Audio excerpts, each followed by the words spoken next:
Déjenme ver por acá.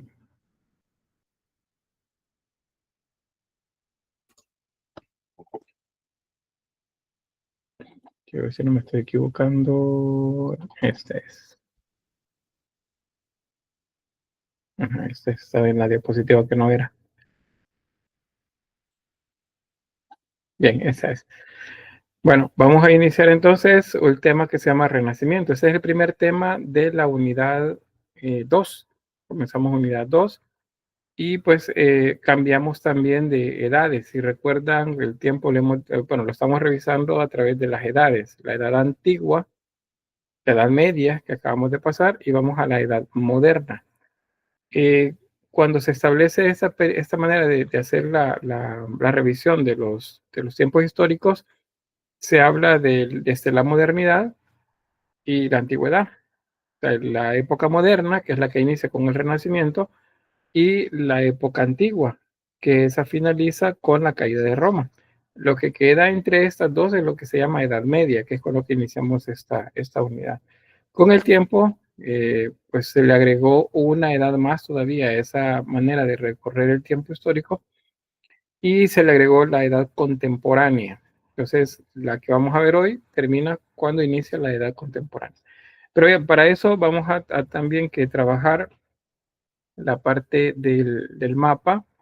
Entonces vamos acá a este recurso y acá mencionarles pues que pues iniciamos la Edad Media en esta región, el Oriente Europeo y parte de África, parte del Medio Oriente, esta zona.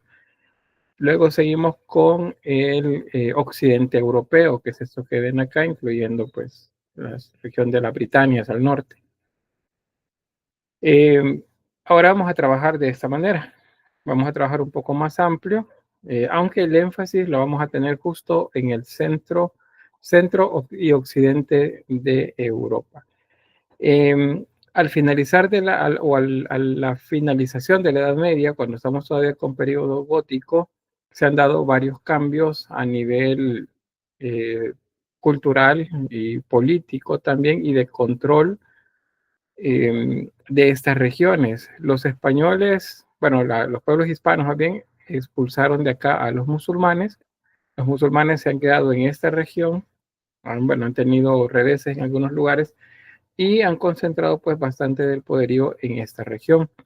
Si recuerdan las gestas que se hacían, las cruzadas, que eran incursiones, guerras que hacían el ejército eh, religioso de Iglesia Católica para tratar de recuperar territorios o también objetos, que lo que llaman reliquias de esta región. Pero parte de eso también tenía la idea de generar flujo comercial, o sea, tener zonas de control comercial que permitieran que todos los productos que venían de la India, que son las especies, o de China también, que son las especies, la hoja de té, por ejemplo, la seda, que venían desde esta zona, ellos tenían un largo camino para atravesar toda Asia, el Medio Oriente, que es el Asia Menor, esta zona de acá, y luego ingresar a Europa. Pero resulta que ahora hay un bloqueo, por así decirlo, o hay un corte en ese flujo comercial de estas regiones, aunque sí lo hay desde esta parte del mar Mediterráneo hacia esta región y a través de Constantinopla todavía, de la antigua Bizancio, que ahora ya no está en manos del cristianismo católico. Entonces, esa región, sigue pasando comercio, pero pues no tienen el control. Entonces, ¿qué sucede? Que en diferentes lugares, eh, diferentes espacios de esta región del occidente europeo, buscan pues tener acceso a los productos que vienen desde esta región. Una manera de hacerlo es bordear toda África, pero vean o imaginen pues cuánto sería en días, en esfuerzo y en el valor económico de girar, pasar al mar Índico, acá, luego al Pacífico de esa región, y que el producto pase igual acá de la India, digamos de la India, tenés que bordear todo esto para llegar a Europa. Entonces, eso no parecía sensato en su momento. Nuevas teorías acerca de la visión del mundo están haciendo que también se contemplen posibles nuevas rutas de comercio. La versión de la Edad Media y de la Edad Antigua de la Tierra plana, pues comienza poco a poco a perder espacio y a ganarlo, por el contrario, la idea de una tierra redonda. Entonces, ¿qué es lo que pasa por acá, la región de España? Pues resulta que uno de estos exploradores consigue el patrocinio de los reyes para hacer una expedición, porque según las teorías era que si se navegaba hacia el occidente en línea recta, dado que la Tierra no tenía un borde, sino que era redonda, entonces eventualmente, en algún momento del viaje, iba a terminar viniendo por esta zona y llegando hasta las Indias.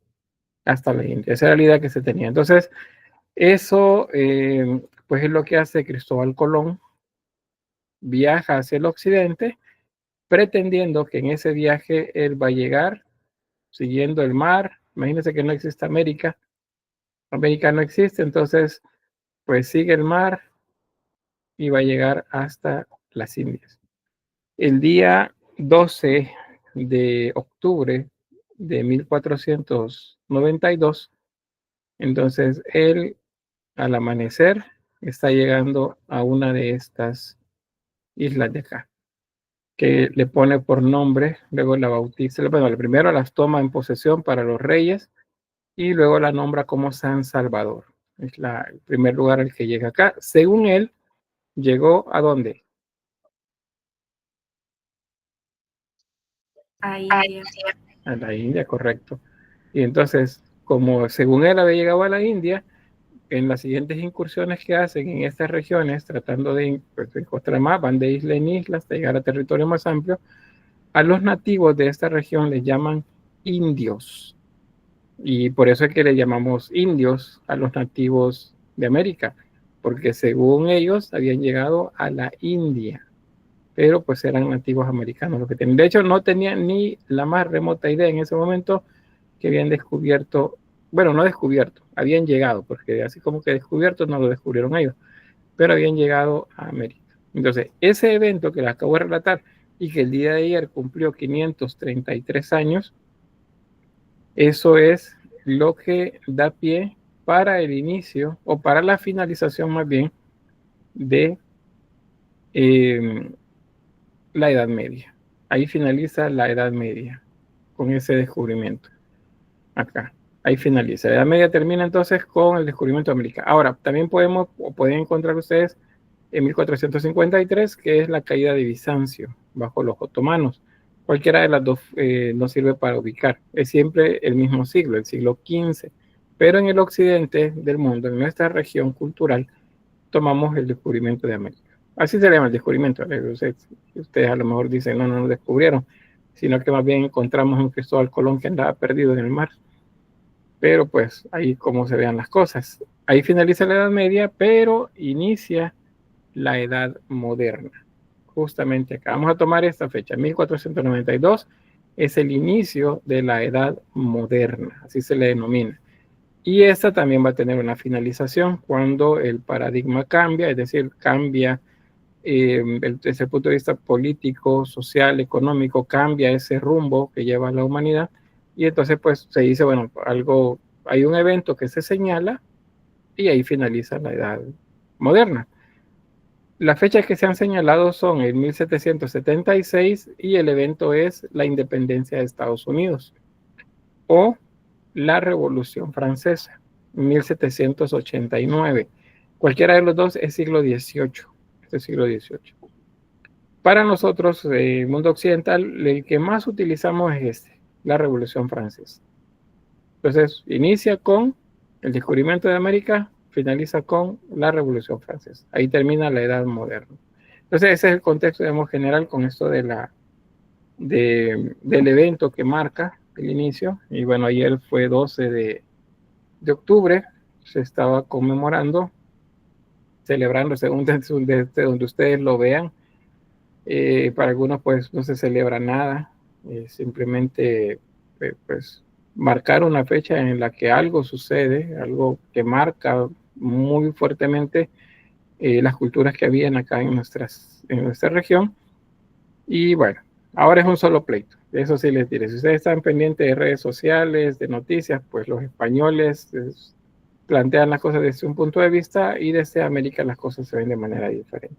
Lo cierto es que en esa mestizaje que hubo, pues el producto somos nosotros. Es casi que seguro al 100% que si ese choque cultural no se hubiera dado, que si ese mestizaje en los siguientes siglos no se hubiera dado, nosotros pues no hubiéramos existido, los que estamos por acá. A no ser que haya alguien de sangre pura española, ¿verdad? Por acá, o europea, o por el contrario, al 100% nativa americana, que eso es casi que imposible en este momento. Pero bien, ahí nos quedamos entonces con el contexto. No sé si alguien tenga algo que decir, algún comentario. No, todo bien. Bueno, vamos a retroceder acá. Bien, el renacimiento. Si hablamos de renacimiento, es porque antes hubo un nacimiento, ¿verdad? Se llama renacimiento. ¿Qué connotación tiene la palabra? Y es que se está naciendo de nuevo, o sea, hay un segundo nacimiento, eso sería renacimiento. Entonces, ¿qué es lo que está renaciendo? ¿Alguien tiene idea? ¿Qué es lo que está naciendo de nuevo?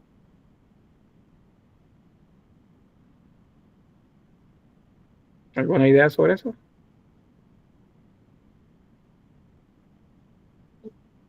¿Sí, Aaron?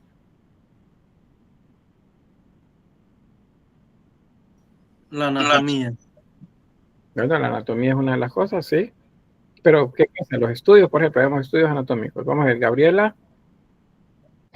Los antiguos valores clásicos, los griegos romanos.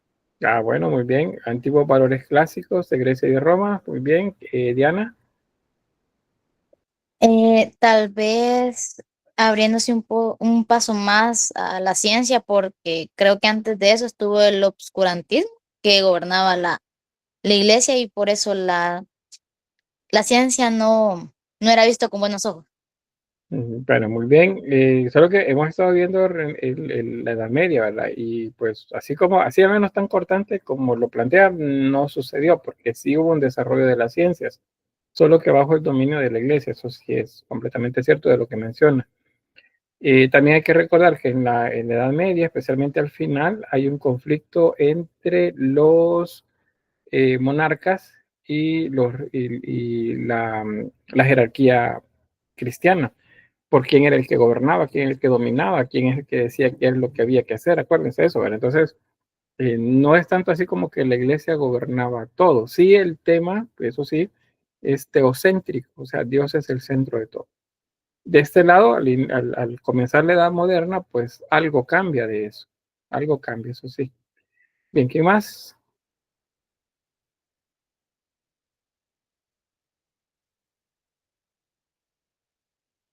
¿No?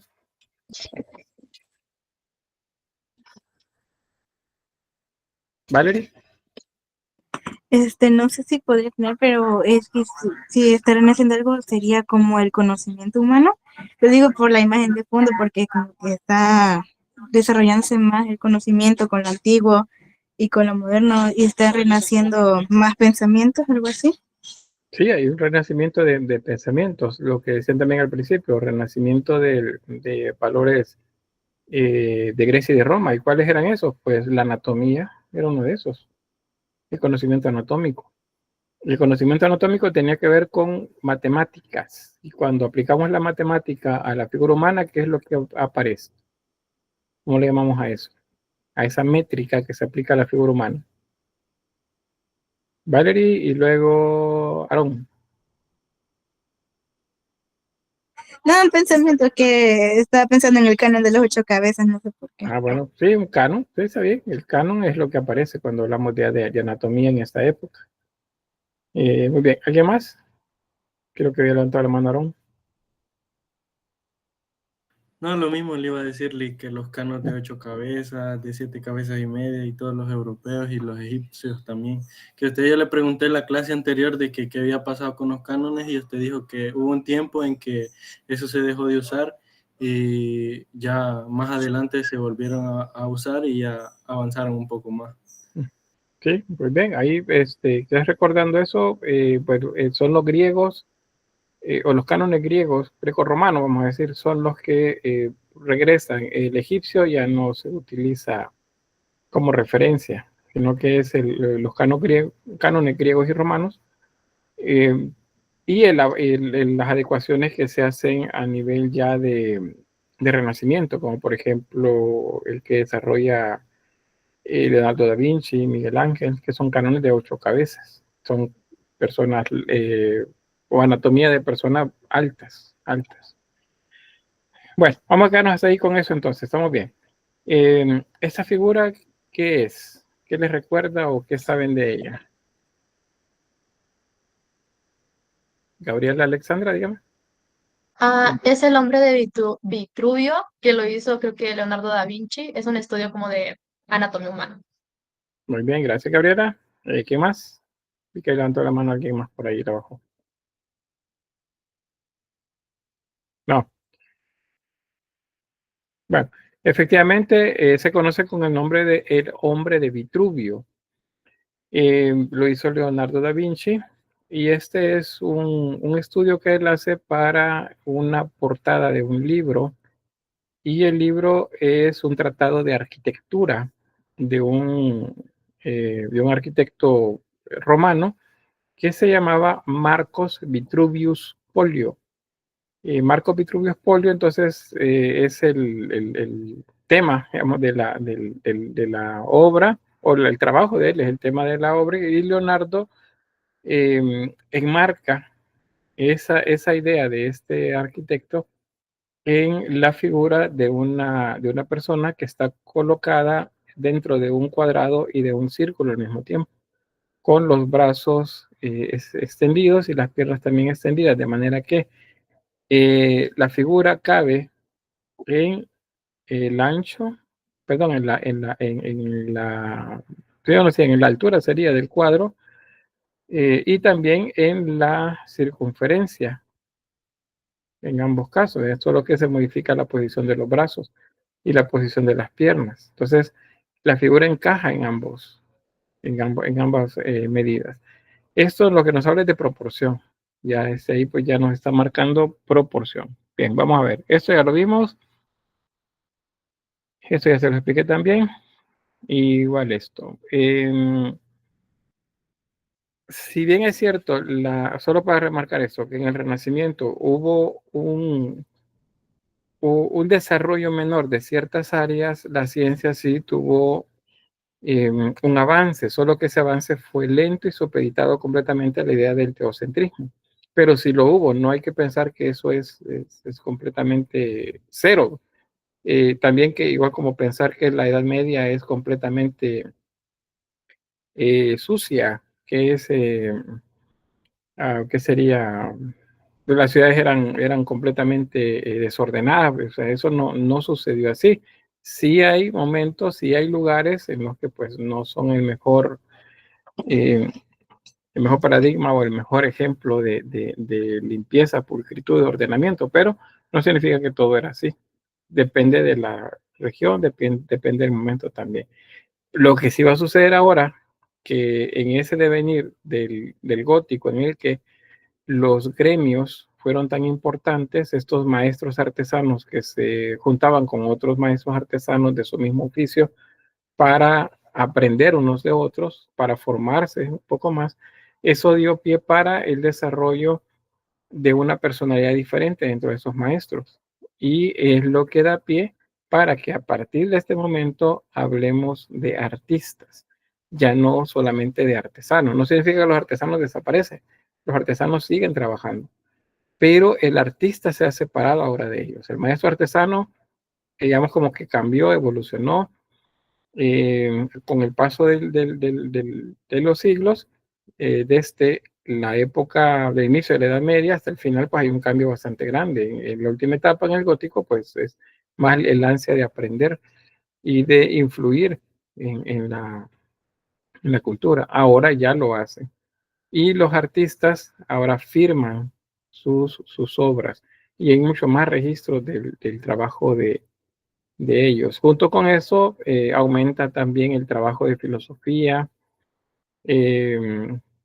y otras ciencias también. Por ejemplo, la astronomía comienza a avanzar más, aunque está supeditado siempre a ¿qué sería? La observación acuciosa de la iglesia, de manera que no se permite la difusión de ideas que contraríen todavía la doctrina cristiana. Si, por ejemplo, la idea de que la Tierra es el centro de todo, eso tiene que ver con el geocentrismo de la época griega, pero también con el dogma cristiano, con la doctrina cristiana en la que se dice que si nosotros somos la creación de Dios, somos su imagen y semejanza dentro del universo que ha creado, entonces nosotros no somos cualquier cosa, somos el centro y nos puso en esta tierra, en este espacio, entonces este espacio también es el centro. De esa manera se veían las cosas. Ahora, a partir de observaciones que hacen estudiosos del cielo, astrónomos, entonces se ha comenzado a cuestionar eso, que la Tierra no es el centro, el centro es el Sol y nosotros nos movemos alrededor. Entonces esas ideas son las que van abriendo el espacio también para que el humanismo vaya desarrollándose. Y el humanismo es lo contrario del teocentrismo. En este hablamos de antropocentrismo, o sea, el ser humano es el centro de todo ahora. O sea, todo tiene que ver con el ser humano, con el estudio del ser humano. Eso es lo del comercio que les mencionaba cuando les mostraba el otro mapa. Vean, estas son líneas de comercio y noten que hay regiones en las que hay mucho más concentración. Estas tres ciudades son bien importantes. De las tres, en el norte de la actual Italia, es Florencia la que se va a convertir en el centro del comercio y de las artes también acá. Vamos a tener otros centros como Lisboa, por ejemplo, en la Hispania, Burdeos, por ejemplo, en Francia, o Amberes, en la región de los Países Bajos, Nuremberg, Frankfurt, y otra cantidad pues, de ciudades importantes en la región de la actual Alemania. Todas ellas van a desarrollar oficios artesanales y comercio de productos que vienen de diferentes lugares, de manera que las ciudades crecen en riqueza también. Va a suceder también a lo largo de estos siglos de la edad moderna que el recurso económico que viene de América, que va para España, y de España se distribuye a Europa, porque pues habían deudas que pagar, habían ¿cómo se dice? Obligaciones económicas de parte de España y de los reyes de España que había que cumplir. Entonces el dinero no se queda en España, sino que la riqueza se distribuye en Europa. Por eso alguien decía por ahí hace años, en una charla en la que estuvimos varios ahí en la universidad, que sería de Europa si no se hubiese extraído tanta plata y tanto oro de América. Probablemente se hubiera desarrollado, pero el desarrollo no hubiera sido igual. Y también en nuestra América, pues sí, la industria que producía, primero minera, que producía esas riquezas, si hubiera quedado acá en América, no estaríamos, Latinoamérica al menos no estaríamos como estamos en la actualidad. Acá en nuestro paísito a lo mejor sí, porque El Salvador no es uno de los más ricos en cuanto a recursos del subsuelo, aunque se dice que sí hay, pero no es que tengamos realmente el montón. Pero bien, así es la situación económica. Junto con la economía, eso sí, aparecen unos personajes a los que se les denomina mecenas. Vean esta palabra, apúntenla. Mecenas. Un mecenas es una persona a quien el arte le gusta. Probablemente no tiene formación académica muy amplia. Muchos de estos eran burgueses. Acuérdense que los burgueses tenían poder económico y han sido comerciantes que habían crecido económicamente, pero no les daban oportunidad de gobernar. en la Edad Media, final de la Edad Media.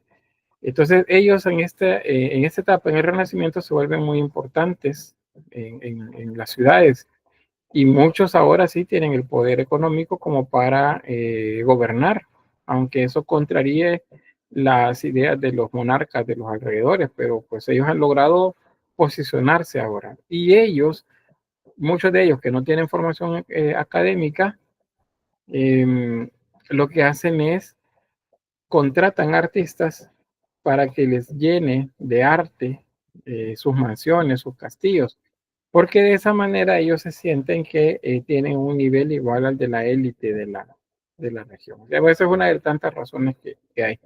¿Beneficia eso a los artistas? Sí. ¿Por qué? Porque ahora tienen a alguien que les está comprando de manera permanente las obras. A veces es un solo mecenas, a veces son varios mecenas. Si yo, por ejemplo, como artista, noto que un mecenas ya no me está comprando lo suficiente y está prefiriendo a otro artista, pintor, a lo mejor yo soy escultor, pues entonces yo me voy a mover a otra ciudad y voy a ofrecer mi obra al mecenas de ese lugar o al rey también de ese lugar, o me muevo hacia Roma y ahí está el Papa, que también es un consumidor, un comprador más bien de arte. Y porque también él es un mecenas. Entonces, aquí tenemos algunos, por ejemplo, en el caso de los papas, estos dos papas son bien importantes como mecenas, Julio II y León X. Ambos, de hecho, su comportamiento, su manera de ejercer el papado en Roma, fácilmente se confundiría con un rey. O sea, ellos no eran la idea de los papas que tenemos en la actualidad. Su trabajo, su día a día era más bien como que fueran reyes. Y en más de alguna ocasión hasta se ponían el uniforme militar y se iban a las batallas tratando de defender territorios o de ganar territorios también. Entonces, es diferente la idea de los papas de este momento. También muchos mecenas van a ser tan influyentes que hasta van a decir quién, por ejemplo, como les diga, mire, el siguiente papa tiene que ser mi sobrino. ¿Y por qué? Porque yo lo estoy diciendo. Y aquí está. Y ahí el dinero para que compraran una obra, se edificara una catedral o algo por el estilo. O sea, así las cosas en ese momento con los mecenas. Reyes tenemos Carlos V, es uno de los más poderosos de Europa en esta etapa. Francisco I también en Francia. Y en cuanto a nobles y cortesanos, aquí tenemos, y también aquí he de agregar a los burgueses, también están entre ellos. Tenemos a Montefeltro en Urbino, a la familia Sforza en Milán, a la familia Este en Ferrara, la familia Gonzaga en Mantua y los Medici en Florencia. En esta etapa que vamos a ver primero son los Medici, muy, muy importantes para el desarrollo cultural y artístico. Aquí tenemos cómo estaba Italia en esta época. Esto que ven aquí en rosado son los llamados estados pontificios. Es el estado que correspondería al dominio del Papa. O sea, aquí el Papa es el que gobierna en esta región. Y se mire, pero es que el Papa es el que gobierna a todos los cristianos católicos. Sí, pero eso es a nivel religioso. Pero a nivel político y económico él tenía un territorio que defendía y buscaba pues también ampliar. Aquí es Florencia, vean que está cerca, eso permite que los artistas se muevan en esta región sin problema, y Venecia también acá, y Génova, que les decía, ¿verdad? Génova, Florencia y Venecia es un triángulo muy importante, luego lo será Nápoles, Roma y Venecia, por ejemplo, se van a volver muy importantes en un segundo momento. La sociedad dividida siempre en castas, eso no va a cambiar, es decir, hay una élite privilegiada constituida la mitad por el clero, obispos, sacerdotes, arzobispos, el papa, y otra parte, la otra mitad por nobles, aquí caballeros, condes, príncipes, marqueses, etcétera, etcétera. Todos los que tienen títulos nobiliares están por acá.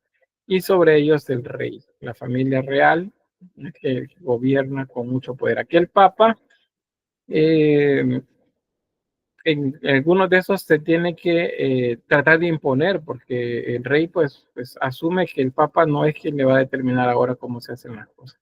Vean cómo ha cambiado esto, porque hace 500 años, por ejemplo, de este momento, o más, quizá unos 600, 700 años atrás.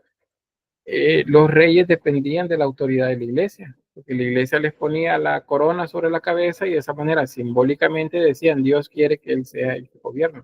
A este momento los reyes tienen autonomía y tienen un poder bastante grande y son ellos los que están buscando más bien determinar quiénes van a ser los de la élite gobernante a nivel religioso. Bajo de ellos, en la casta que no es privilegiada, pues aquí tenemos campesinos rasos, campesinos sin posesiones. Estos trabajan por el pago de un día, por un pago de la jornada, eso se llama jornal, por un jornal. Y otros campesinos que tienen dinero como para contratar a los primeros. Entonces ellos eventualmente se vuelven comerciantes y se vuelven muy poderosos. Ahí es donde hablamos de los burgueses, por ejemplo. Pero dentro de eso tenemos banqueros, pues ya hay bancos en esa época, desde el gótico ya y románico ya comenzaba, y ya hay bancos, y otros, pues, otras personas con mucho dinero, pero que no necesariamente tienen el privilegio de gobernar, aunque luchan por tenerlo. A nivel de religión, pues termina una etapa en la que se consideraba a Dios como centro de todo y que todas las cosas debían ser medidas con la religión. Ahora, si bien es cierto, la religión sigue teniendo mucha influencia, especialmente en la región de Italia, no significa que los artistas, por ejemplo, les van a hacer caso al 100%. Mucho del trabajo que van a hacer los artistas depende de cómo ven ellos el mundo. Si bien la mayoría son religiosos, hay algunos que critican a la iglesia católica, satirizan a los sacerdotes o a los monjes, y eso so pena de ser perseguidos y de que los metan presos, o que los maten también, porque la iglesia tiene el llamado índice, el Santo Tribunal para la Doctrina de la Fe, que comienza a trabajar, comienza a operar mucho más en esta etapa, buscando aplacar pues la disidencia que pueda existir. ¿Qué más? ¿Qué más? Pues a nivel de apertura, por ejemplo, de la iglesia para algunos cambios que se buscaban hacer, pues no ocurren. Los cambios van a venir, pero por disidentes, la gente que se separa de la iglesia católica. Dentro de esos, a nivel de la crisis que se da en este momento, pues varios ejemplos de esos vicios son, por ejemplo, que el Papa se comporta como un rey, ya no como un guía espiritual, sino que pues mira a la cristiandad y mira los territorios bajo dominio papal como territorio propio. Entonces ahí tienen un problema, los obispos están iguales, los obispos se comportan como nobles ahora y se olvidan de la gente o del pueblo. La simonía, que es la venta de cargos, la compra y venta de cargos eclesiásticos, se sigue dando a pesar que se hicieron la reforma gregoriana, la reforma de Cluny, se persiguió y se castigó pues quienes lo hacían. Eso es algo que no se alcanzó a terminar. Entonces hay nepotismo, la misma familia es la que se encarga de gobernar en diferentes lugares a pesar de que no sean reyes. Me refiero, por ejemplo, a un obispo que al morir él, su hijo es quien hereda el cargo y hereda los territorios y las posesiones de la iglesia. Entonces aquí es de familiares y amigos, porque pues en ambos casos es que se da. Luego, a nivel de los sacerdotes de las parroquias, pues ellos andan un poco distraídos del trabajo evangélico que tienen que tener, y entonces pues la gente se vuelve libertina, como lo dice acá, tienen una vida libertina y pues poco o nada le hacen caso a la iglesia. Las órdenes religiosas, pues muchas perdieron el rumbo y se convirtieron, igual que lo fue 200 años antes, en una carga para las ciudades y una carga para las aldeas. ¿Por qué? Porque hay que pagarles impuestos también a ellos, con el nombre de una ofrenda, ¿no? A manera de una ofrenda. Y luego, encima de todo eso, la cristiandad del pueblo, pues no es formada a nivel religioso y por lo tanto, pues no tienen formación y cada quien hace las cosas según cree que deben ser. ¿Qué pasa en ese sentido? Pues que las creencias que han pasado de generación en generación, que son creencias paganas, por ejemplo, comienzan a tener otra vez importancia.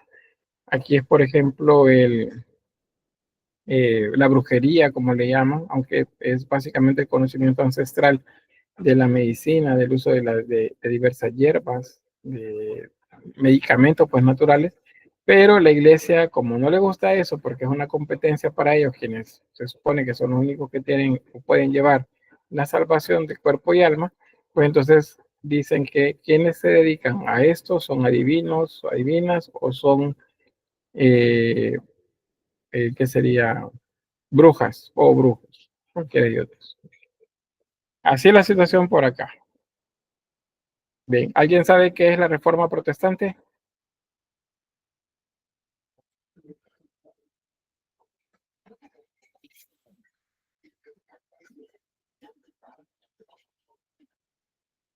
¿Sí, Brandon? Bueno, sería, digamos, como un aviso o que colocan, digamos, nuevas leyes por medio de avisos de la iglesia, puede ser. No sé si estoy equivocado o puede estar No. relacionado. ¿Qué tiene que ver con eso? Tiene que ver con eso. Gracias, Diana Marisela. Creo que fue cuando, sí, creo que Martín Lutero se llamaba. Se separó de la Iglesia Católica y fundó lo que es la Iglesia Cristiana Evangélica. Sí, bueno, a eso tenemos que, digamos, como matizarlo un poco, significa que sí, pero no. O sea, sí, pero con ciertas condiciones eso. No es que fundó una iglesia, dijo, bueno, voy a separarme, voy a fundar mi iglesia. No, no fue así. Primero, entendiendo las palabras que aparecen acá. El subtema aquí es la reforma protestante. ¿Qué es una reforma?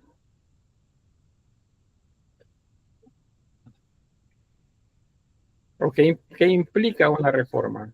Katie, dígame. Implica un cambio o una reestructuración. Muy bien, cambio o reestructuración. Muy bien, ahí estamos bien con el tema. ¿Qué más? ¿Quién me ayuda con protestante? Katie, que no me lo levantaba todavía, si no, Carmen. Fue quizás así como está explicando usted que o sea, habían tomado como un papel más de reyes y adueñarse como de las tierras que le pertenecían a la iglesia, las hacían, las sentían como que eran propias. Entonces, me imagino que era en el término de protesta para cambiar eso y que, o sea, quitar como ese monopolio que había y que volvieran las cosas a como tendrían que ser. O sea, separar como que la idea de reyes que ellos tenían o gobernantes, y como dueños de todo y volver al papel de iglesia que tenían que cumplir. Pues bien, ahí lleva por ahí va la idea. Pues sí, lo que buscaban era que las cosas volvieran como deberían de ser, como según se dice que son, porque una cosa es lo que se dice, otra cosa es lo que se hace, ¿verdad? A veces no les ha pasado, ustedes dicen voy a venir temprano y no llegan temprano, pues una cosa es lo que se dice, otra es lo que se hace. La iglesia decía que hacía ciertas cosas, pero en la práctica, como les mostraba con esa parte de la crisis que hubo, que había más bien, pues no lo están haciendo. Entonces, la reforma protestante lo que implicaba era que monjes, sacerdotes católicos protestaron en cuanto a lo que estaban haciendo las élites y muchos de los también los iguales a ellos, los pares a ellos. Pares se dice cuando somos iguales. Por ejemplo, ustedes cuando platican entre ustedes están platicando entre pares, o sea, porque ustedes todos son estudiantes. Cuando hablamos con los dos, yo estoy hablando con docentes, estamos hablando entre pares, así se dice. Entonces, ellos entre pares, o sea, entre sacerdotes, entre monjes, pues veían lo que estaba sucediendo y algunos dijeron, no, porque esto no puede ser así, no puede ser que se esté dejando que la gente haga lo que quiera, hay que organizar a la gente. Y entonces, pues lo que hicieron fue protestar. Eventualmente con la protesta vino una reforma y esa reforma no fue avalada por la Iglesia Católica en un primer momento. Y entonces, ¿qué pasó? Este grupo se convirtieron en disidentes, o sea, se separaron del grupo principal y comenzó una lucha también otra vez de intereses, en este caso, intereses por preservar pues lo que se pensaba que era correcto para ambos grupos. Y pues uno de las figuras claves, como bien lo mencionaban, es Martín Lutero. Pero Martín Lutero no es que se separó para hacer una iglesia. No, él lo que hizo fue, dentro de todas las protestas que hacía, todas las cosas en las que él no estaba de acuerdo, pues él preparó un listado no un listado, sino que preparó un discurso en el que se contienen 95 tesis, se dice. Una tesis es una idea. Si yo les digo, por ejemplo, el cambio climático no existe en las condiciones que nos dicen los medios de comunicación. Esa es una tesis. Estoy diciendo mi planteamiento en lo que yo planteo mi idea y eso se somete a discusión, ¿verdad? Si es o no es cierto. Entonces, las tesis, él fue como que, miren, esto es lo que quiero que discutamos, esto quiero que lo hablemos y reunámonos y lo discutimos para que ustedes me hagan ver si soy en lo correcto o no. Y entonces él llega con estas 95 tesis y las clava en una de las, una iglesia o abadía en Alemania, Milstein, algo así, no recuerdo bien el nombre, mi alemán me falla, se llama Wittenberg, algo así. Y bueno, hay 95 ideas que él plantea por ahí, como por ejemplo, dice, no parece probado, dice, sea por razón o por escritura, que las almas estén fuera del estado de mérito, es decir, en un amor creciente. Y si una vez más, no parece aprobado que las almas del purgatorio, o al menos algunas de ellas, tengan total certeza de su propia bienaventuranza, aunque nosotros podamos estar bastante seguros de ello. Y así va él hablando de diferentes aspectos que la iglesia defendía. Lo del purgatorio, por ejemplo. El purgatorio no es bíblico. El purgatorio es algo que se establece en el trayecto de la Edad Media al Renacimiento. De hecho, no es un lugar. El purgatorio no es un lugar, es un estado en el que las almas purgan cualquier pena que vuelva imperfecta, digamos, su vida, algún pecado que tengan por ahí, mientras pasan hacia el cielo. Eso es el purgatorio. Entonces él discutía eso, si efectivamente eso, lo que se decía de las almas ahí, pues eran válidas. O el hecho de cobrar por perdonar pecados, por ejemplo. Todo eso es lo que él discutía. Entonces eso es lo que él llamó a discusión y pues terminó más bien en una separación, un bloque bastante grande del cristianismo católico hacia una postura diferente, en la que se negó mucho de lo que el cristianismo católico hacía. Bueno, eso sería como ya entrando a Martín Lutero, ¿verdad? Pero inicialmente les preguntaba sobre reforma protestante. Esto es lo que inicia muchos cambios. Dentro de ellos tenemos a Martín Lutero. Él es el que inicia una de las reformas, porque no es solamente él, son muchos, y de hecho antes de él hubieron otros reformistas a los que no le hicieron mucho caso. Martín Lutero tuvo más éxito y pues él estaba preocupado por todo lo que estaba sucediendo dentro de la iglesia y él quería que se rectificara, pero pues sí, la autoridad no le hizo caso y el clero, el secular, el que estaba en campo o aún el regular, estaba en campo, tampoco quiso escucharle ni hacerse cargo, por así decirlo, de las culpas. Y entonces, ¿qué sucedió? Pues se separó por completo y se llevó una buena parte de sacerdotes y de religiosos también y la feligresía con ellos. Y pues él estableció que sería como liturgias diferentes y eventualmente eso se convierte en lo que se llama la iglesia luterana, es el luteranismo.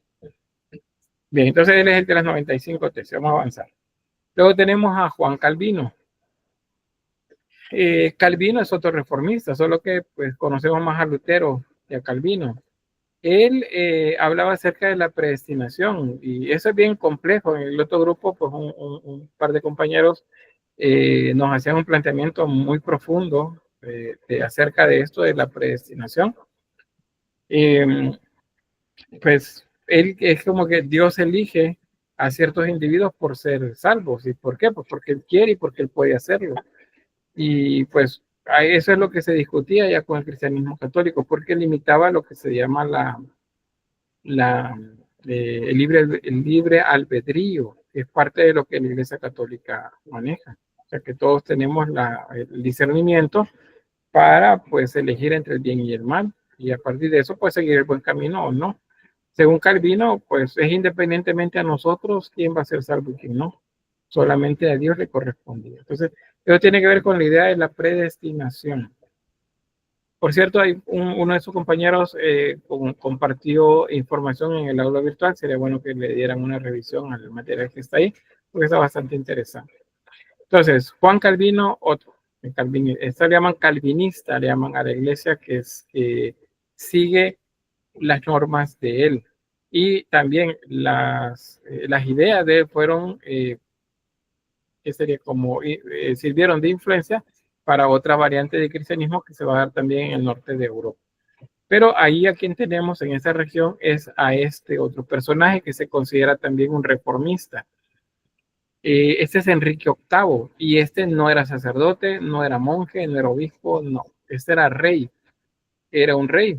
Y resulta que fue muy influyente en Inglaterra, el lugar donde gobernaba, y pues permitió que se hiciera una reforma también en ese lugar. Dígame, Kairi. Enrique VIII no es el que instauró los divorcios y le cortó la cabeza a su esposa. Pues sí, justamente. Resulta que él estaba casado con Catalina de Aragón, pero él no era el modelo de fidelidad. Y pues él tenía muchos, que sería aventuras pues con muchas mujeres de cortesanas o no.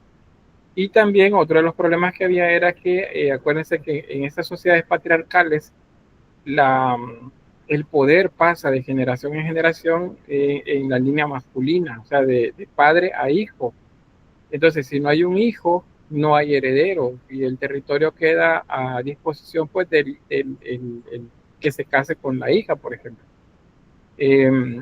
Y entonces, pues ese era un problema para él. Por eso no tomaba así como que muy en seriedad el matrimonio con Catalina.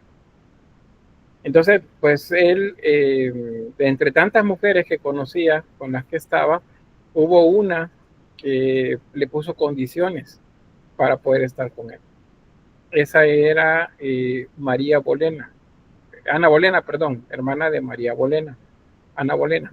Ella le puso condiciones y entonces el rey pues tenía que casarse con Ana y buscar por ahí pues el heredero. Entonces fue que pues hizo toda una historia alrededor de Catalina de Aragón, la trataron hasta de loca, le hicieron un juicio y él logró separarse de ella, dado que la Iglesia Católica, cuando él les dijo, miren, yo quiero divorciarme, yo quiero separarme de ella, quiero la disolución del matrimonio, la Iglesia Católica le dijo, no, eso no se puede hacer, eso no existe.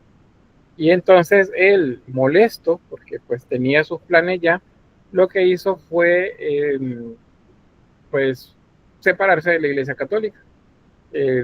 Expulsó, metió presos a sacerdotes, obispos, los eliminó de su alrededor, y estableció un parlamento, es decir, un grupo de nobles que estarían a la par de él para ayudarle a gobernar y pues a verse con el pueblo.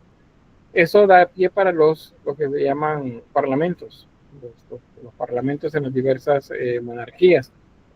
En ese contexto en el que la Iglesia Católica se expulsada de Inglaterra, llegan las ideas de Calvino. Y las ideas de Calvino pues germinan ahí también junto con las de otro reformista que es este personaje es John Knox, Juan Knox. Ese también es escocés. Bueno, quizás les planteo y luego vuelvo a Enrique VIII.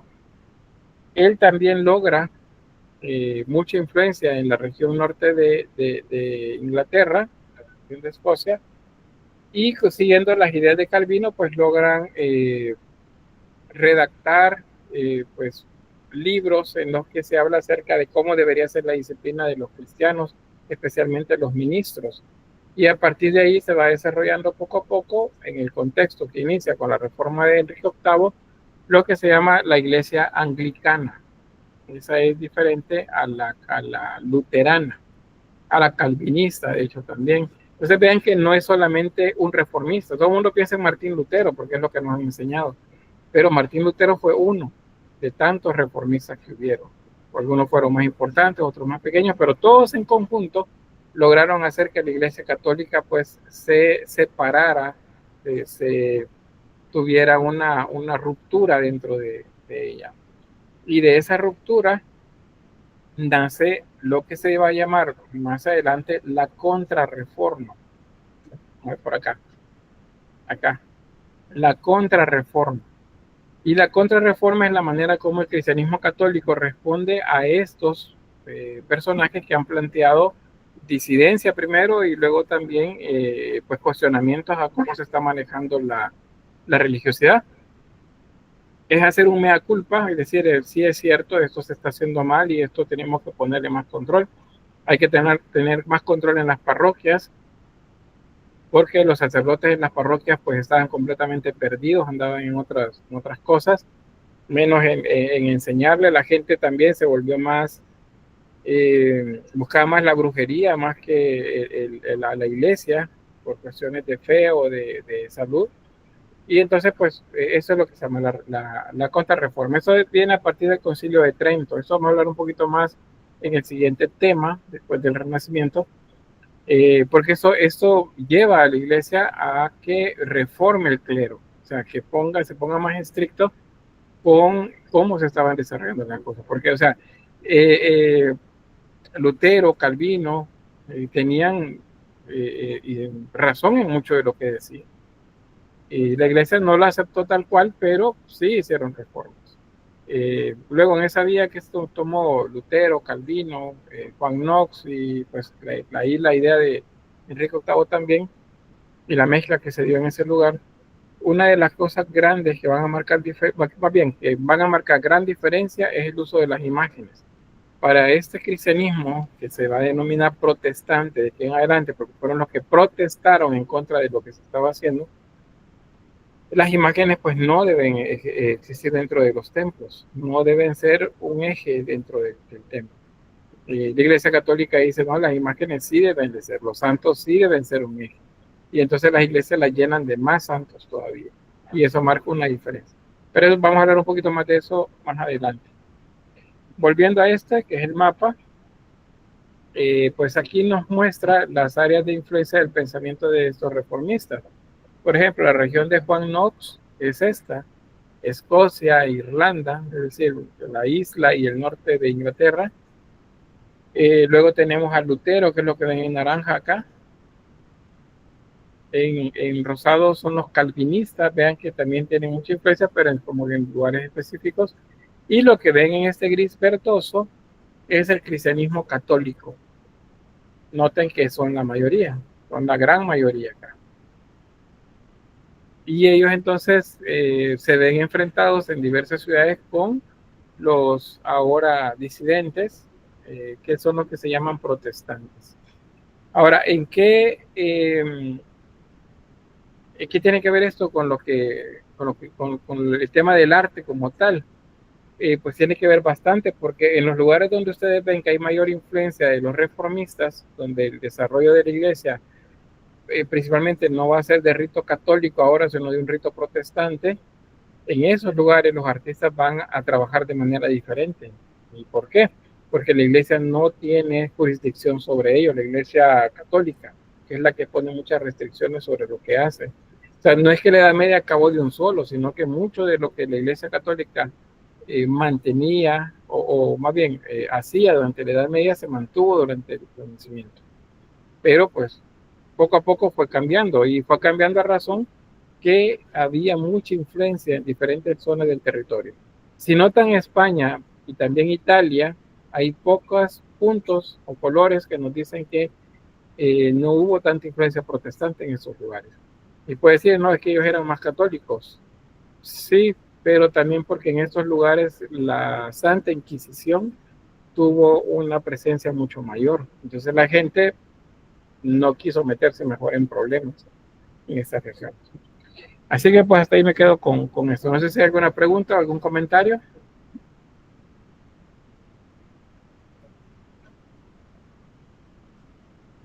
¿No? ¿Todo está claro?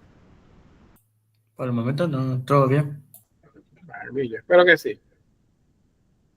Bien, entonces ese sería el contexto general. Todavía vamos a ver algunas partes más contextuales, pero las vamos a ir viendo en la medida que vamos avanzando con las obras, y ya sea pintura, escultura o arquitectura. Ahora, esto es importante que lo manejen. Esto deben manejarlo tal cual manejan ustedes sus nombres. El Renacimiento es un término amplio, y dentro del Renacimiento vamos a encontrar etapas también, maneras de hacer el trabajo artístico. Si lo vemos como etapas, vamos a hablar de primer y segundo Renacimiento. Así se le llama, primer Renacimiento, segundo Renacimiento. El primer Renacimiento se da durante el siglo XV. El siglo XV son los años 1400. Ahí aparece el dato 1400 a 1499. Esto es el siglo XV. Y luego es el segundo Renacimiento, que este se desarrolla en el siglo XVI. El siglo XVI son los 1500. O sea, 1400, 1500 sería acá. Son las dos etapas. En el primero, la ciudad más importante es Florencia.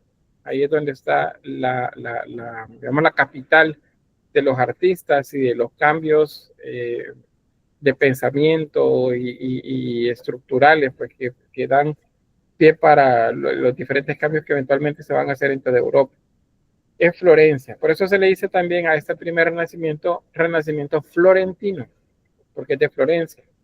El segundo renacimiento, este les decía, el siglo XVI, o sea, los años 1500, y tiene como ejes de desarrollo la ciudad de Roma primero, luego Venecia, y otras ciudades pues cercanas, pero Roma, la ciudad papal, se vuelve un centro para las artes acá. Esta etapa, por cierto, el primer renacimiento se conoce como 480. Aquí lo tienen, 480. Y el segundo renacimiento se conoce como 500. El 500 italiano, dicen, se refiere a 1500. El 480, 1400. El 500, o el segundo renacimiento, tiene dos subetapas. La primera, bueno, aquí dice etapas, es el clasicismo, y ese es un momento en el que los artistas se retoman mucho de los aspectos de los artistas de Roma, principalmente, buscando pues imitar la arquitectura, la escultura, la pintura que se desarrolló siglos antes. Luego, la segunda etapa se llama manierismo. El manierismo era una manera de ver también el mundo, y ese se basaba en el estudio de los primeros renacentistas, los que eran del 480. Intentaron hacer las cosas a la manera de, así sea, a la manera de los del primer renacimiento. Esa a la manera de se llama, es el manierismo. Se dice que el arte adquiere un amaneramiento acá. Amanerado significa a la manera de, no otra cosa. Entonces decimos a la manera de, es a la manera de estos artistas, de los del primer renacimiento. Solo que no salió igual, y por el contrario, pues más bien terminaron por establecer una etapa diferente, una etapa nueva. ¿Preguntas sobre esto? ¿Pues está claro?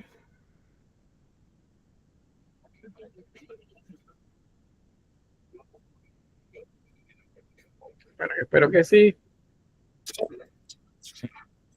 Avanzamos.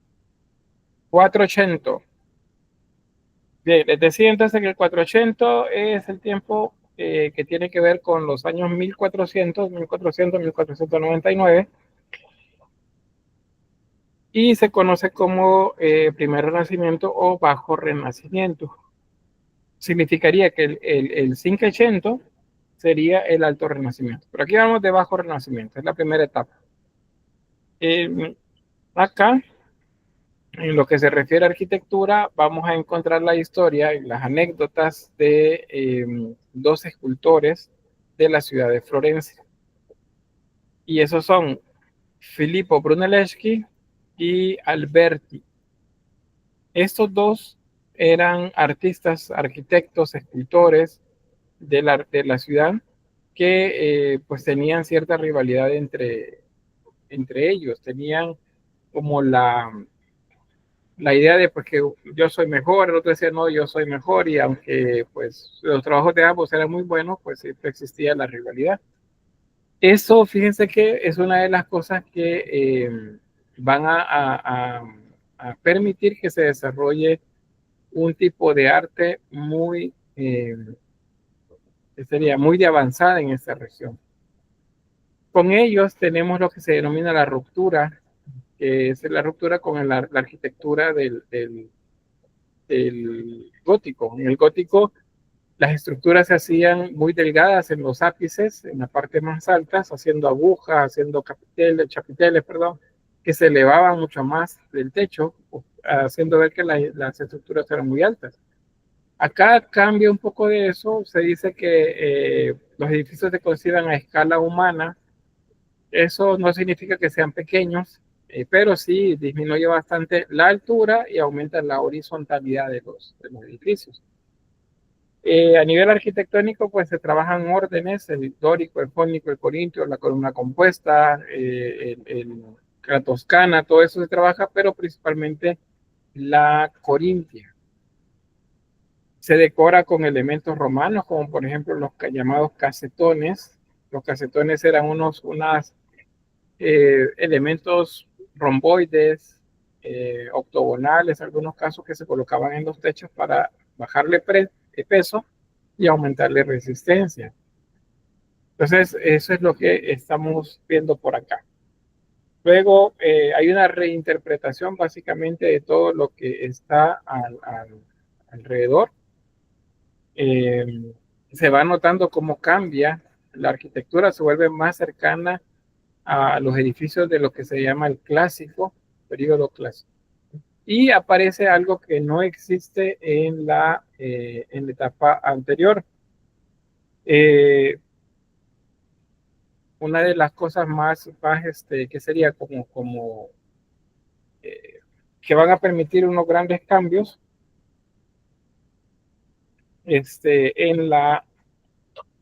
el arte. Y ese cambio es el desarrollo de la perspectiva lineal. Con la perspectiva lineal aparece lo que se denomina arquitectura como tal.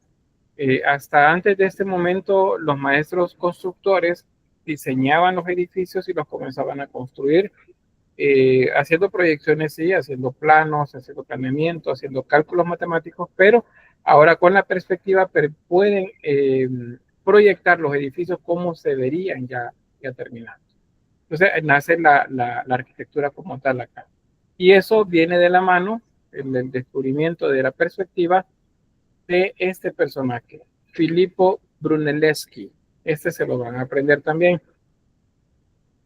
Es la perspectiva lineal. Ustedes los han llevado a, seguramente el ciclo 1, creo yo, a sentarse, ubicarse fuera de los edificios y les dicen, mira, hagan perspectiva de un punto, de 2 puntos, 3 puntos. Si yo les digo un punto, saben ustedes a qué se refiere eso. Si les digo 2 puntos, saben a qué se refiere. Si les digo 3 puntos, pues no tiene que haber duda a qué me estoy refiriendo, el tipo de perspectiva que les estoy pidiendo. Pero ustedes ya la conocían, ¿no? Ustedes alguien les había explicado o la conocían ya porque la habían hecho. Pero antes de ese momento la gente no la conocía. ¿Se acuerdan los edificios que se mostraba en el tipo de pintura romana, por ejemplo? La pintura romana de paisajes arquitectónicos, o la pintura gótica.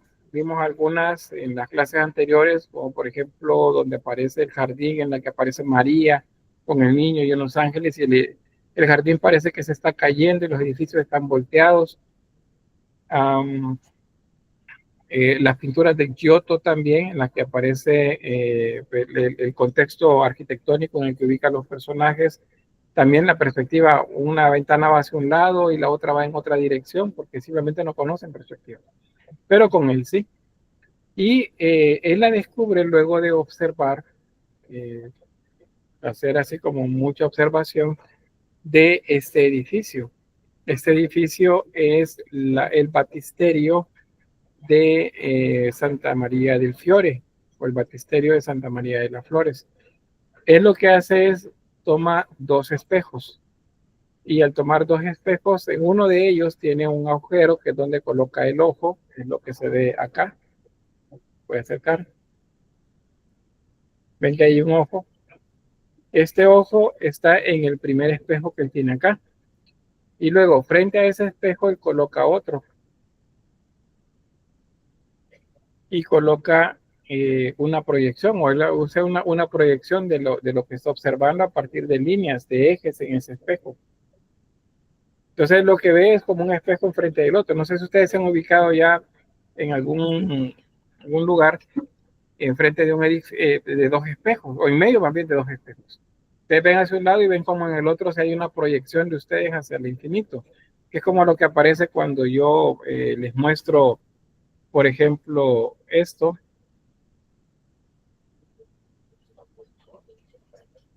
Bueno, acá no se nota bien. A ver acá, esto, ¿ven? Esa es lo que le llaman la perspectiva de espejos. Esto que se va hacia el fondo, yo me muevo y pues todos se mueven hacia el fondo. Entonces, eso es lo que vio él a la hora de poner dos espejos, uno frente al otro. Si ustedes entran a un baño, van a algún edificio donde aparezcan dos, ¿cómo se llama? Dos espejos, ustedes van a ver cómo se pierden, se van hacia el infinito. Entonces, eso es lo que él vio. Y eso es lo que él comenzó a estudiar. Hizo el experimento, o sea, lo controló, y entonces descubrió que se podía proyectar eso. Esa proyección es que van hacia un infinito, unas líneas, más bien unas líneas que convergen hacia un punto ubicado que podría ser hasta en el infinito de un paisaje, por ejemplo. Entonces, junto con él, pues nace ya la perspectiva como tal. Él hace un tratado, o sea, el tratado es un libro donde explica, donde estudia, muestra sus estudios, y esto corre como pólvora en medio de todos los artistas de la época. Se dice pues que es de los eventos que producen en el arte al menos esos cambios que se llaman ya Renacimiento. Ese es el baptisterio de Santa María del Fiore. Vamos a verlo por acá. Lo voy a mostrar.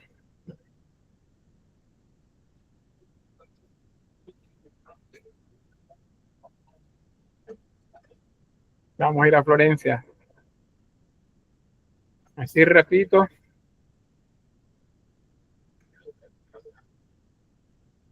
Y ahí está. Esta es Santa María del Fiore. Bueno, vieron que lo coloqué en el grupo de Facebook. Esta es la catedral y aquí está el baptisterio. Este es el baptisterio que Brunelleschi estudió. Y ahí tienen la catedral. Esta catedral se las mostré cuando vimos el arte gótico italiano, ¿se acuerdan?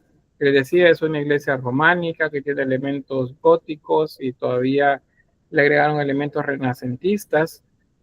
Es eso, por ejemplo. Esa cúpula es renacentista. Ya vamos a hablar de la cúpula también. Bien, vamos a dar una vuelta por acá, tomarnos un café aquí frente al baptisterio. Está lleno, miren. Bueno, esa es la realidad en esos lugares, pero cuando nos muestran en las fotografías de las postales, todo está vacío y es bonito para tomar fotos. Cuando uno llega a estos lugares, esto está atestado de gente y es complicado lograr tomar una buena foto.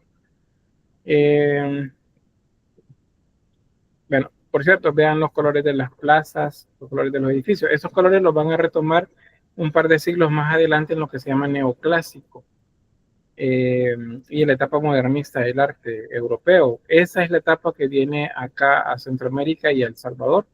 Por eso que los edificios en el centro los estamos dejando con una paleta muy cercana a esta.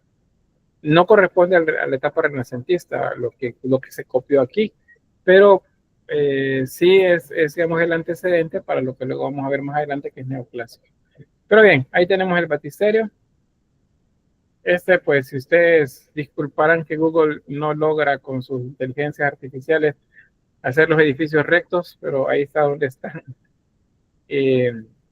añadidas las imágenes, no se ven completamente rectos, pero básicamente eso es lo que él vio. Vamos a ver si nos movemos un poco.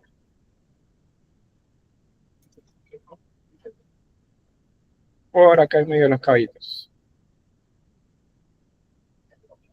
Bueno, no nos movimos mucho. Ahora sí. Ahí está, el batisterio y luego la catedral allá de fondo.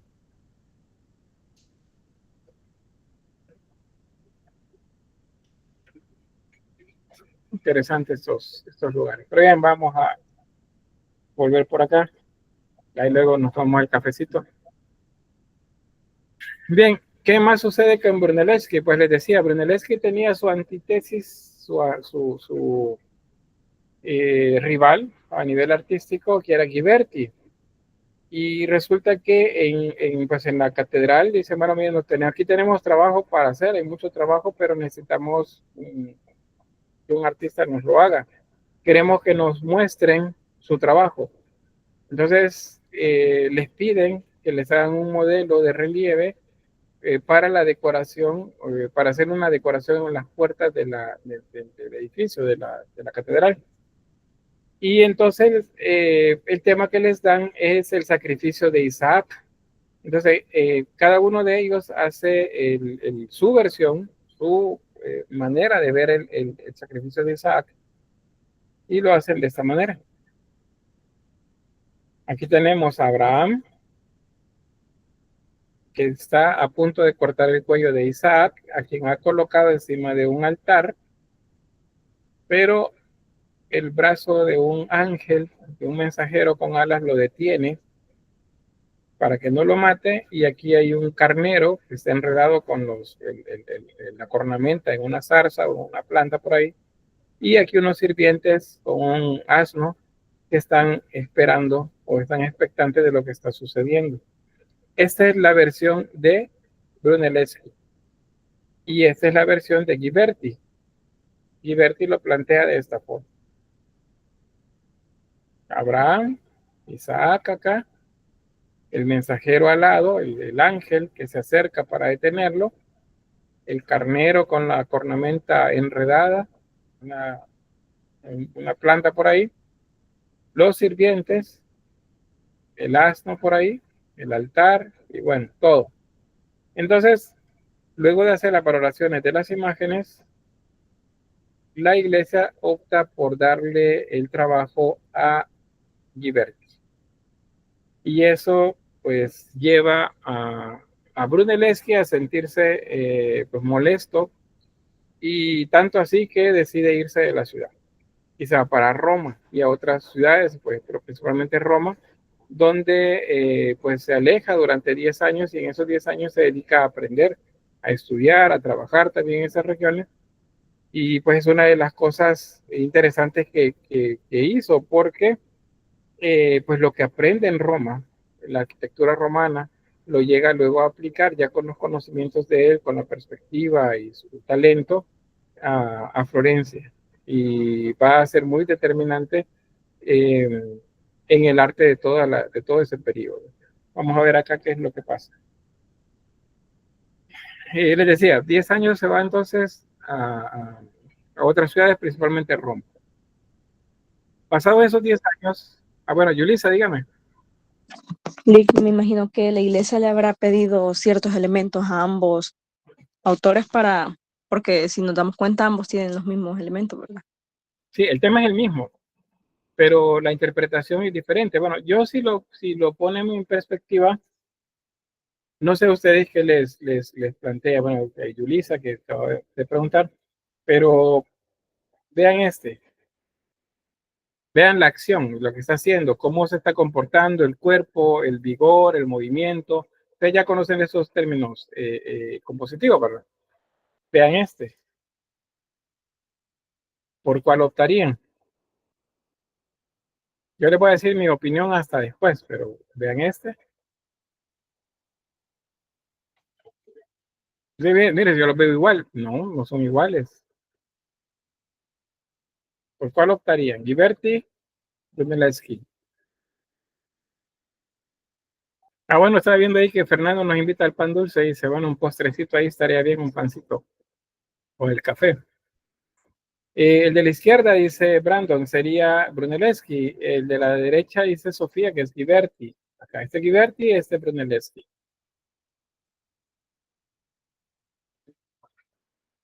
Difícil la decisión, ¿verdad? Definitivamente.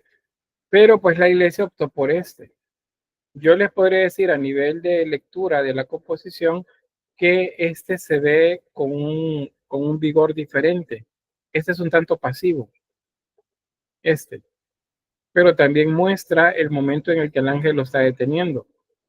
Entonces es como la sorpresa de Abraham, el momento que lo detiene el brazo, el ángel. Pero en no. Vean aún la cara de Abraham. Tal vez no ¿qué sería? La decisión dura para él, la de tener que sacrificar a su hijo porque Dios se lo ha pedido, se ve amenazante, pero al mismo tiempo se ve como contenido. Y Isaac muestra el pecho, a lo mejor asustado, a lo mejor sorprendido, pero también con decisión, a diferencia de que pareciera que está sometido y con temor. Entonces, cuestiones como esas que tienen que ver con lo que la iglesia a lo mejor quería que se mostrara, lo que transmitiera, entonces por eso va la decisión sobre Ghiberti. Y ahí pues él es el que las hace y pues Brunelleschi se va como les mencionaba. Pero, bueno, Brando. No, le tenía dudas sobre el material que está hecho ¿cómo se dice? Las imágenes, porque no sé si soy yo o es un tipo de metal, o bronce por ahí, o un tipo de madera. Esa es la pregunta que tengo. ¿Con qué material hicieron eso? ¿Cómo Solo esa no? es la duda. Vale, está bien. Entonces la respuesta es bronce, pero también lleva madera. Lo que ven café alrededor es madera porque es una puerta. Y esto es bronce. Van empotradas el metal en la madera. Pero estos son baseados en bronce. Estos. Bueno, voy a avanzar acá. ¿Qué pasa 10 años después? Pues Brunelleschi regresa, la iglesia ha cambiado, ha mejorado las condiciones, ha cambiado, no la iglesia, digo, ha cambiado el edificio, ha hecho modificaciones acordes a las nuevas tendencias, el renacimiento, pues, el arquitectónico, y entonces esta iglesia no tenía, esta catedral no tenía cúpula, solo tenía el espacio abierto. Y entonces necesitan hacer una cúpula y entonces mandan otra vez a convocar a los artistas para que les hagan propuestas de qué es lo que van a construir. Y aquí el que gana en esta ocasión es Brunelleschi. ¿Y qué es lo que seguro le dio qué sería el trabajo a él? Pues el ganar esta contienda.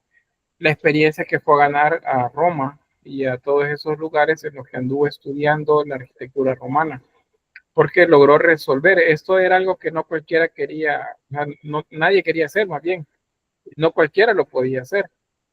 Es la construcción de una cúpula en, en un espacio muy amplio, es muy abierto. No sé si podemos, lo que les puedo mostrar por acá.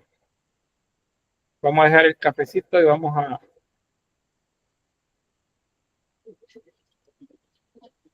a ir un poco de cerca.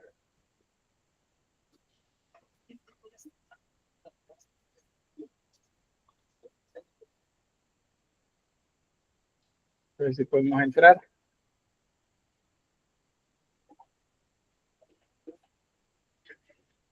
Bien, aquí estamos dentro de la catedral.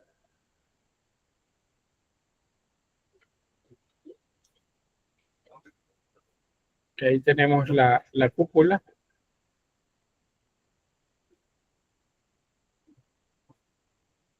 Vean que es una cúpula, bueno, eso de las pinturas luego lo vamos a ver. Tiene vitrales, el tambor, y luego la lucerna allá en el fondo. Entonces, si ustedes se fijan, la catedral tiene elementos góticos, tiene elementos románicos, y pues no estaba terminada, le hacía falta la cúpula. Entonces, esa cúpula gigantesca, Brunelleschi la va a hacer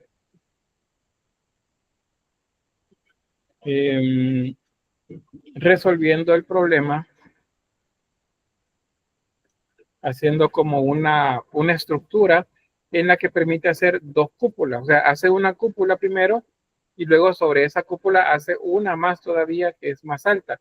También resuelve el problema de que este octágono, que es el tambor es este, no estaba geométricamente perfecto, porque acuérdense que este viene de periodos anteriores, todavía no era tan exacta la arquitectura. Entonces hay que resolver también el fallo en cuanto al tamaño. Y luego hace un sistema como de cadenas de madera en toda la parte interna para darle todavía más solidez. Y sobre eso, pues fue la cubierta de ladrillo de barro. Y luego la lucerna acá arriba. Vamos a ver la lucerna. Esta es la lucerna.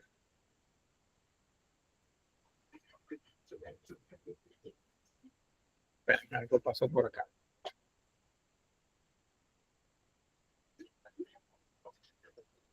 Ahí. No, vamos a hacer esto. No vamos a entrar.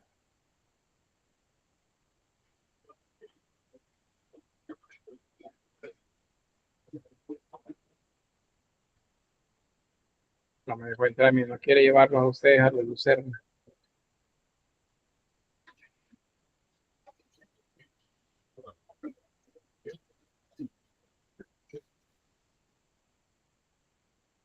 No. Ah, bueno, sí, miren, sí me permitió. Creo que es cuestión de que dejarlo que cargue todos los datos. Vamos a esperar un ratito. Ahí está. Bien, ahí estamos en la lucerna. Vean la vista desde la altura en la que se está. Por cierto, esto no se hace, miren, ya vieron qué sucio. Es una de las cosas más, que sería terribles que uno puede encontrar cuando va a lugares como estos. Esto eventualmente lo limpian. Pero pues sí, son cosas que no se deben de hacer. Ahí en la escuela de arte a veces aparecen estos grafitis así, que es más bien suciedad. No gana nada el arte con poner eso así. Pero bien, ahí estamos la lucerna.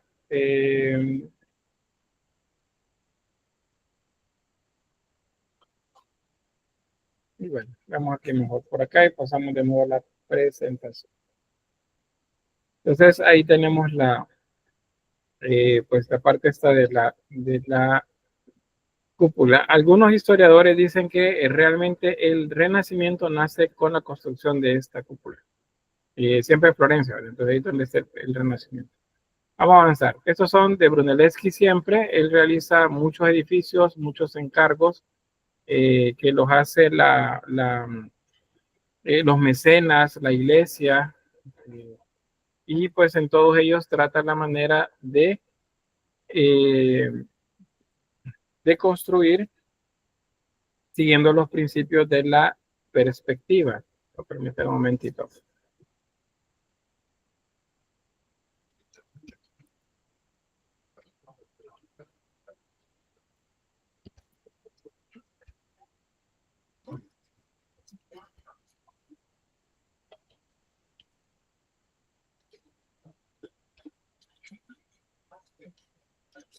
Bien. Eso siguiendo las líneas de la perspectiva. Cuando el Brunelleschi, pues él descubre la perspectiva, entonces es como que si trata de la manera de colocarlo en todo lo que hace. Entonces, los edificios se comienzan a construir en función de generar el efecto de fuga de las líneas. Entonces, vean esto, por ejemplo, donde estoy colocando el cursor. ¿Cómo se llama ese punto? ¿Cómo se le dice? Punto de fuga.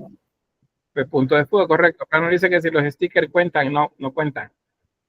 María José, ya le ganaron.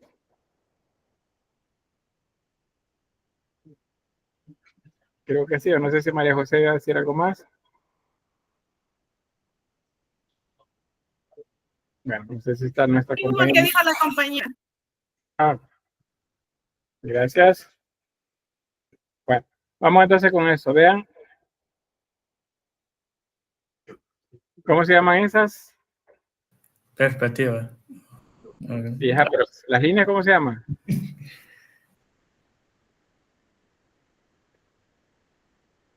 ¿Aarón? Puntos de fuga. No, bueno, el punto de fuga es el rojo, ¿no? Es el rojo, ajá. ¿Cómo se llaman las líneas? ¿O cómo se les dice?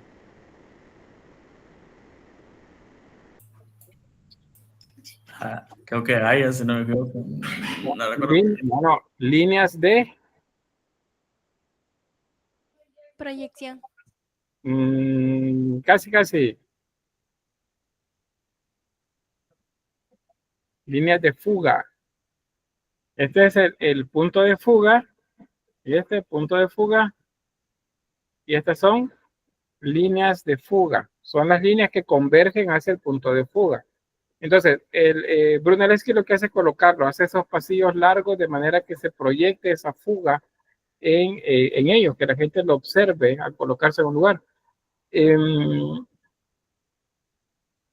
Bueno, hay diversos edificios en la universidad que se producen estos efectos. No les puede decir que la idea de los arquitectos era que se diera esto, pero pues se logra ese efecto de perspectiva en muchos de ellos. Vamos a avanzar. Sobre esto, pues son elementos decorativos que también van acompañando la arquitectura. Estos se llaman medallones, todos los elementos como estos que son oblongos o redondos que se colocan esculturas adentro se llaman medallones. Y las formas triangulares que están entre la unión de los arcos, eso se le llama enjuta, que son las enjutas. Vamos a otra más. Esta es la iglesia de San Lorenzo. Esa fue también encargada a Filippo Brunelleschi, pero pues no se terminó. Él la comenzó de hecho la construcción bueno, hizo la construcción, la proyección y la construcción del edificio, pero cuando ya estaba finalizando, pues se retrasó por falta de fondos. O sea, hacer estas iglesias implicaba mucho dinero, no solamente el pago del arquitecto, sino el pago de todos los que trabajaban ahí, de los, ¿cómo se les dice? Los obreros que trabajaban en la construcción. Entonces el edificio quedó sin terminar. Luego Brunelleschi fallece y son otros arquitectos los que continúan el desarrollo del edificio, pero ya no lo terminan o no se termina con las proyecciones que él a lo mejor pues lo hizo en su momento. La parte interior sí está terminada, como les digo, lo que no terminó él lo terminaron otros arquitectos posteriormente y esta es pues una vista de ella. El desarrollo de toda la estructura es basilical, como las basílicas romanas, solo que ahora acuérdense, pues la idea es que las líneas sean perfectamente rectas, las que se proyecten en las partes del edificio para generar la idea de perspectiva. Entonces, si ubicamos el punto de fuga en el altar, entonces punto de fuga, por acá, punto de fuga, entonces estas se llaman líneas de fuga y se dirigen todas hacia el altar. Todas las líneas de proyección del techo, de los capiteles, del piso, todas esas líneas convergen hacia un solo punto. O sea, los arquitectos ahora lo dominan, eso sirve para que el edificio sea matemáticamente más exacto, pero visualmente también es posible observarlo. Entonces, lo utilizan para eso, para que pues, notemos pues, que ellos saben lo que están haciendo. Aquí tenemos la planta arquitectónica de esta iglesia, de esta catedral. Es una estructura cruciforme. Tenemos sacristías con ábsides cuadrados, un transepto o crucero donde hay una cúpula. Y por cierto, el trabajo es de pechinas hacia el tambor, pasando de una base cuadrangular a una circular, acá, en el transepto. Y bueno, luego la fachada sin terminar. Estos son otros ejemplos. Este es otro arquitecto, se llama León Battista Alberti. Es otro arquitecto italiano, florentino. Y esta es una de las iglesias que hace. Vean que el gusto por lo griego o por lo romano pues se da. Lo griego porque los frontones, por ejemplo, los arcos son romanos. Las pilastras, los ventanales con arcos de medio punto. Esto que es una estructura propia de las basílicas romanas, las cúpulas con lucerna. Todo es pues como ya muy al gusto greco-romano. Tenemos otros más también de León Battista Alberti. Este es del Malesteniano. Y pues ese también no se terminó. Igual, falta de fondo, falta de continuidad por parte del arquitecto, artista. Pero pues la proyección de este era así, como lo ven por acá. Esa era la idea que se tenía con esta estructura. Sin embargo, pues podemos ver en ella la idea de los frontones, los arcos de medio punto. Estos que son como ojos de buey, son para la iluminación interna. Y la simetría también. Si lo hubiéramos terminada, pues la simetría, la mitad, parto de la iglesia por acá la mitad y la mitad de la fachada es igual a la otra mitad. Bien, a nivel de escultura, no sé si te preguntas sobre arquitectura.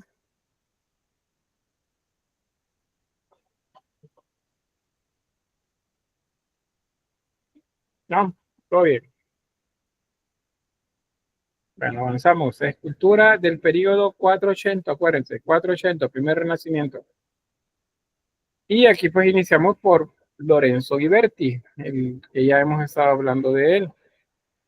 Pues era muy bueno él con el trabajo de orfebrería, es decir, el trabajo en vaciados, en metal, especialmente bronce.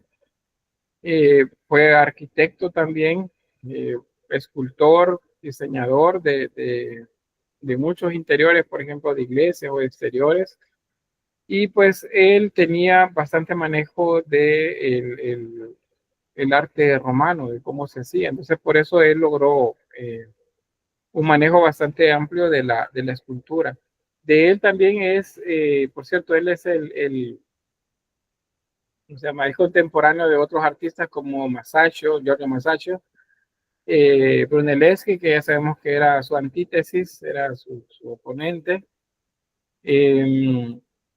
Donatello también, él fue, Donatello fue alumno de Ghiberti, ¿sabes? Sí, Donatello. ¿Tú sabes quién es Donatello, verdad? Me vas a decir una de las tortugas ninja. Y por cierto, eso no se los pregunté al inicio. Vamos a ver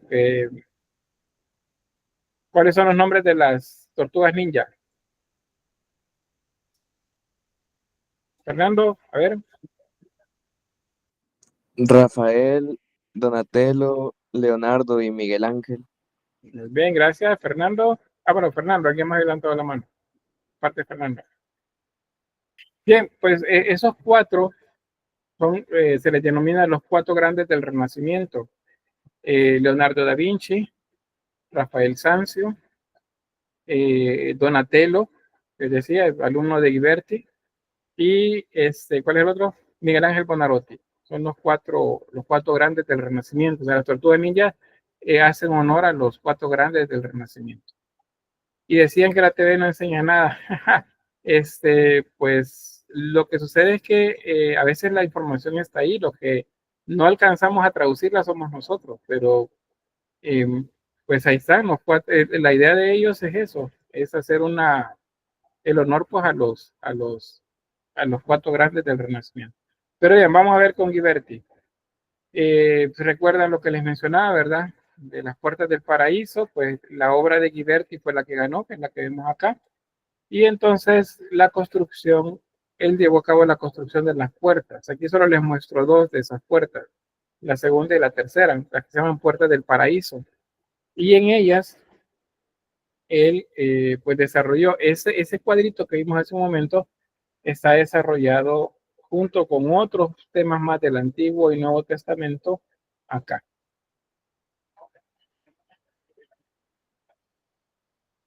Aquí es donde está desarrollado ese tema. Vean que hay un montón, hay esa escena de la pasión de Cristo. Es decir, hay de todo acá, diferentes pasajes bíblicos. Esta es una. La otra es esta, también hecha en bronce. Está hecha en bronce. El diseño es diferente, pero el tipo de trabajo es muy estudiado. O sea, permite el estudio de formas a través de diversos planos y de composición. De este les voy a mostrar uno, que es este de acá. Se lo voy a mostrar despacio. No, no, pues no es el primero. El primero es déjenme ver este de acá. Después este. Este primero. Bien, este recuadro recrea la creación. Y en él se ven a nivel de diversas escenas lo que cuenta el libro del Génesis en el Antiguo Testamento. Entonces vemos acá una imagen en la que aparece Dios creando las cosas, seguido de un séquito de ángeles alados. Luego tenemos otros ángeles por acá que contemplan la escena. Acá. En esta, la creación perdón, acá sería la creación de Adán. Esta. Porque acuérdense que dice que del barro lo creó, entonces recrea la parte donde lo está levantando de la tierra, o lo está sacando de la tierra, lo está creando del barro, acá. Después, acá, ¿qué es lo que contemplan los ángeles? Esto es cuando adormece a Adán y saca a Eva de la costilla, o crea a Eva de la costilla, según el segundo relato. Y pues Eva es llevada acá, sostenida por algunos amores. Les voy a llamar de esta forma. Yo no les digo querubines ni les digo serafines a eso porque no son. Yo les digo amores, que es el término correcto con el que pues técnicamente nos referimos a ellos. Aquí está Eva. Luego nos relata también, aparte de eso, el pecado original. Acá. Ahí tenemos a Eva, tenemos a Adán dándole la manzana. Y aquí está la serpiente que se enreda en ese árbol. Digo manzana porque en este punto el mito ya nos habla de una manzana. Es el llamado fruto prohibido, ¿verdad? Y pues acá está la expulsión del paraíso, de este lado. Ellos ya cubriéndose su desnudez, siendo expulsados, y aquí pues un arcángel que se coloca en la puerta para que ellos ya no salgan. Eso es lo que nos relata esto. Ahora, a nivel técnico, a nivel de composición, aquí vemos planos. A diferencia de todo lo que hemos estado viendo en escultura de relieves en la Edad Media y parte del gótico, que es cuando veíamos ese despegue de arte, vemos cómo ahora la imagen nos cuenta bastante y se resuelven planos a partir del volumen de las formas. Un dato también importante acá es que en las puertas es muy determinante el ángulo de la luz. Dependiendo de cómo la luz le dé a las puertas, así se proyectan mucho mejor los relieves, porque la luz es muy importante para que el relieve se pueda lucir. Si el relieve se ilumina de frente, pues entonces se pierde el relieve del mismo. Pero cuando la luz es cenital, es lateral, es indirecta, entonces nos genera mucho volumen, que es lo que vemos acá. Entonces, aquí tenemos pues uno de los ejemplos. No sé si hay alguna pregunta con este.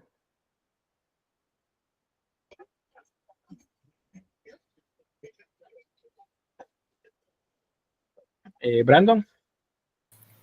Solo me puede recordar la duda de que la persona que está al lado derecho es Eva, ¿o no? Aquí. Ajá, esa es Eva. O... Sí, es Eva y atrás está Adán. Y atrás Adán. Ah, Entonces no se alcanza a ver aquí por el corte de la imagen. sí, y el que está arriba es un ángel dándole, Sí, digamos, un mensaje o expulsándolo del, ¿cómo se dice? Del paraíso. Sí, expulsándolo. Aquí los está sacando. Así como, mire, vayan si no regresen. Es lo que se ve acá. Bueno, les voy a mostrar el otro. Creo que alcanzamos con el tiempo. Bueno, ahí tienen los datos para que lo revisen después cuando tengan el material a disposición. Pero voy a pasar a la siguiente para que avancemos con esto. ¿Sí? Esta es igual de compleja que la anterior, solo que esta nos muestra la historia de José. José no es el padre adoptivo de Jesús, sino que este José es del Antiguo Testamento, el que fue vendido por sus hermanos en un determinado momento. Este también es un relieve de las puertas del paraíso diseñado por Ghiberti. Y en este caso observamos otra vez lo mismo, un primer plano con mucho volumen acá y luego el uso de la perspectiva también. Dígame, pero la perspectiva la descubrió Ghiberti. No, la descubrió Brunelleschi, pero una vez Brunelleschi hizo uso de ella, pues todos los demás artistas comenzaron a usarla, a observarla y a estudiarla también. De manera que no fue un conocimiento que Brunelleschi pudo quedarse con él, sino que fue un conocimiento que corrió en medio de todos los artistas, cada vez haciendo más realistas las imágenes que recreaban. Entonces, en esto tenemos la perspectiva primero. Lo que está más cerca es más grande, lo que está más lejos es pequeño. Eso es una regla.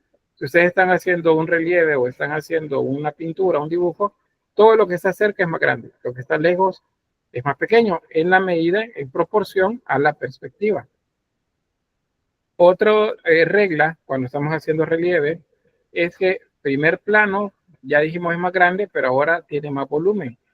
Y mientras los planos se alejan del frente y se van hacia el fondo, el relieve cada vez es más delgado, de manera que tenga menos presencia.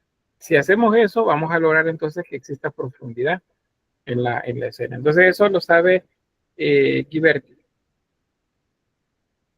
a partir de todos los estudios que hace. Entonces vemos primer plano con mucho volumen y vean el plano de fondo con menos volumen. ¿Vean? Mucho volumen acá, poco volumen allá en el fondo. O sea, nos da idea que las cosas están atrás, el poco volumen. ¿Qué más podemos ver de eso? Esa es una rotonda, por cierto. Las rotondas se vuelven populares en esta época. Una rotonda acá.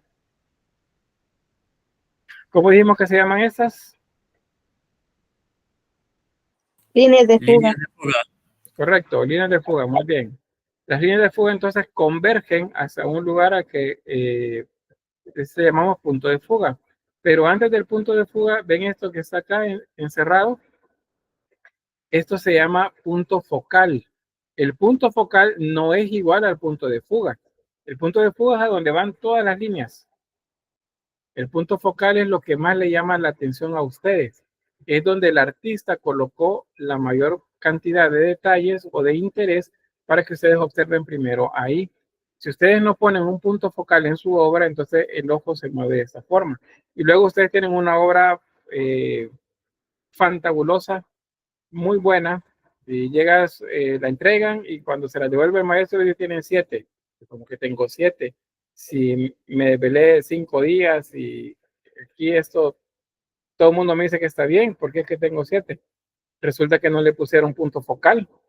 Y entonces cuando yo veo la obra, el ojo se mueve por todos lados. Imagínense si el relieve de esto fuera igual aquí arriba, fuera igual aquí atrás, fuera igual allá en el fondo, fuera igual por acá. Entonces, ¿qué pasaría? El ojo rebotaría o saltaría más bien de un lugar a otro buscando un punto de interés. Entonces, ustedes como artistas, ¿verdad? Cuando hacen una obra, deben poner siempre un punto focal. ¿Dónde quieren que la gente, que el observador vea primero? Entonces, el punto focal no es igual al punto de fuga. Ponémonos de eso. Vamos a ver. Líneas de fuga. Punto focal. ¿Por qué punto focal? Porque la gente observa aquí primero. Y vean, son las figuras que tienen mayor relieve. Son las que más llaman la atención. Entonces, podríamos decir que el punto focal está donde están los elementos que más llaman la atención. Sí. Ahí es donde el artista quiere que ustedes lleven su vista primero. Ahí está el punto de fuga. Acá. Pero son dos cosas diferentes. Punto focal, punto de fuga. Son dos cosas diferentes. No necesariamente están en el mismo lugar. Vamos a ver más adelante. Luego, ¿qué más? Eso se llama línea de horizonte. La línea de horizonte del observador, que somos nosotros, no nadie dentro de la obra, sino nosotros que estamos observando la obra, está enfrente de nuestros ojos.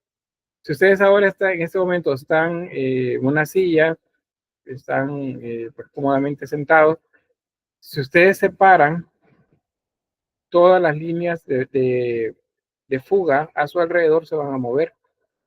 Van a moverse, pero no van a cambiar de punto de fuga. El punto de fuga va a estar en el mismo lugar, pero las líneas cambiaron de posición. ¿Y por qué? Porque su punto de vista, la altura de sus ojos, que es su línea de horizonte, ha cambiado de posición.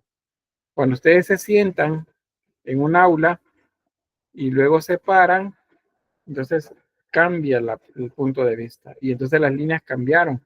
Si ustedes están dibujando algo y allí tal vez por qué no les salían, si ustedes se sientan en el suelo y comienzan a dibujar líneas de fuga a un edificio, pero luego se cansaron y entonces jalaron un ladrillo y se sentaron en un ladrillo unos 10, 20 centímetros más alto, la línea de horizonte cambió. Entonces las líneas de fuga ya no están en la misma posición. Ahora cambiaron y ahí comienzan a borrar o comienzan a agregar líneas que luego tienen un error con respecto a las primeras que trazaron.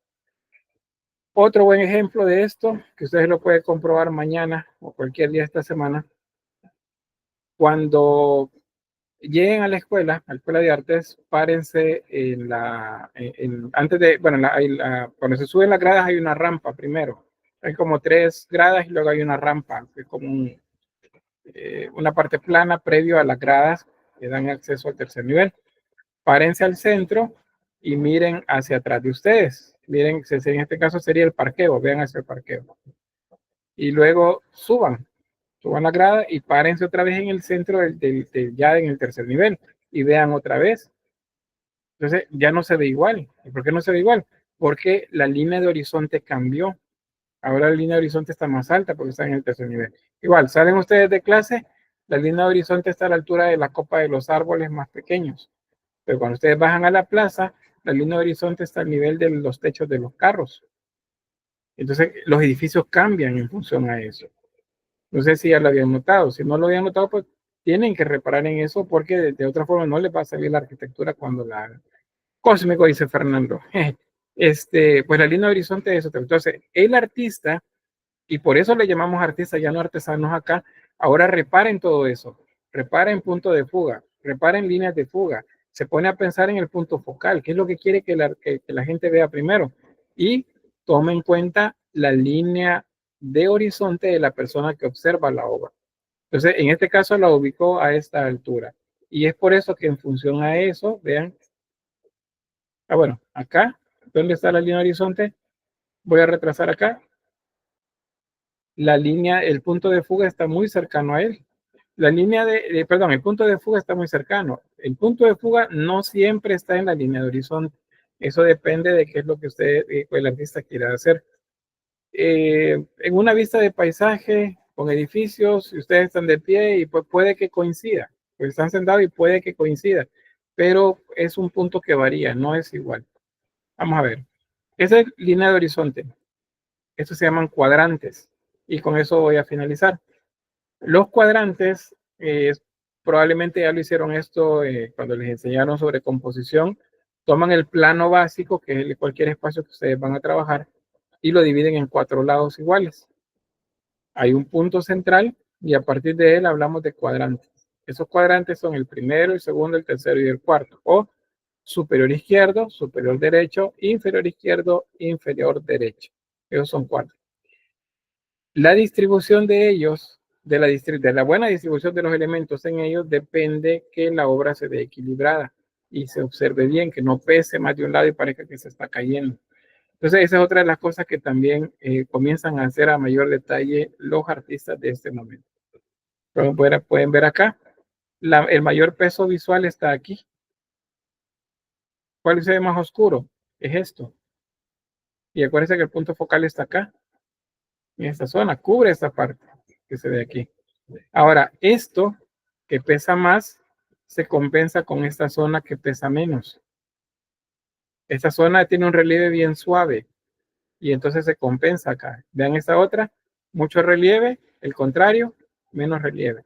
Entonces se compensa. Mientras más nos acercamos al lado derecho, pesa más. Mientras más nos acercamos al lado izquierdo, pesa menos. Arriba superior pesa menos. Inferior derecho pesa más. Eso de peso ya lo vamos a ir viendo más adelante despacio. Ahorita solo se los menciono. Y bien, vamos a ver Donatello el día de mañana. Vamos a comenzar con esta diapositiva el día de mañana. Así es que me quedo por acá. Voy a detener la grabación en este momento.